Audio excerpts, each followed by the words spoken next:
കേരളത്തിൽ കോൺഗ്രസ് ആദ്യമായി ഒരു നല്ല കാര്യം ചെയ്തു. കോൺഗ്രസിന്റെ നേതാവ് കെ സുധാകരൻ അസംബ്ലിയിൽ മത്സരിക്കണം എന്നുള്ള പിടിവാശിയുമായി ഇത്രയും കാലം പ്രവർത്തിക്കുകയായിരുന്നു.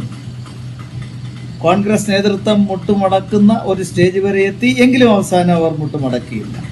ഈ കെ സുധാകരൻ എന്ന് പറയുന്ന ആൾ MP ആണ്. 7 മണ്ഡലങ്ങളിലെ ജനങ്ങളാണ് ഇദ്ദേഹത്തെ MP ആക്കിയത്.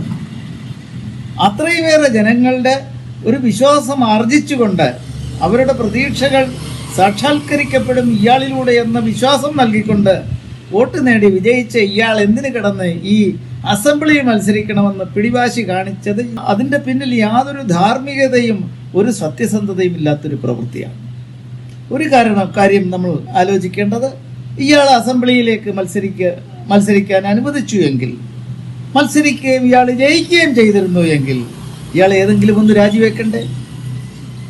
പാർലമെന്റ് മെമ്പർ സ്ഥാനം രാജിവെക്കുകയാണെങ്കിൽ ഉടൻ തന്നെ പിന്നൊരു റീഎലക്ഷൻ നടക്കണ്ടേ?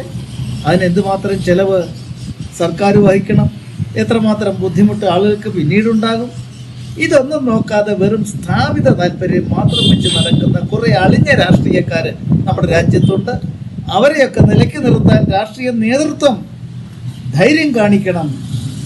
അങ്ങനെ ഒരു പ്രവൃത്തി ഏതായാലും ഈ അടുത്ത കാലത്ത് എങ്ങുമില്ലാതിരുന്നൊരു ധീരമായ പ്രവൃത്തി കോൺഗ്രസ് കാണിച്ചു. സുധാകരന് കൊടുത്താൽ പിന്നെ അടൂർ പ്രകാശിന് കൊടുക്കണം, അടൂർ പ്രകാശിന് കൊടുത്താൽ വേറെ പലർക്കും കൊടുക്കേണ്ടി വരും. ഇങ്ങനെ വരില്ലേ സംഭവം? അങ്ങനെ രാഷ്ട്രീയം എന്ന് പറയുന്നത് ചില വ്യക്തികളുടെ താല്പര്യങ്ങൾക്ക്, സമുദായങ്ങളുടെ താല്പര്യങ്ങൾക്ക്, നേതാക്കന്മാരുടെ താല്പര്യങ്ങൾക്ക് വേണ്ടി മാത്രം ഇങ്ങനെ മാറ്റിമറിക്കുന്ന സംവിധാനം ഒരിക്കലും ശരിയല്ല.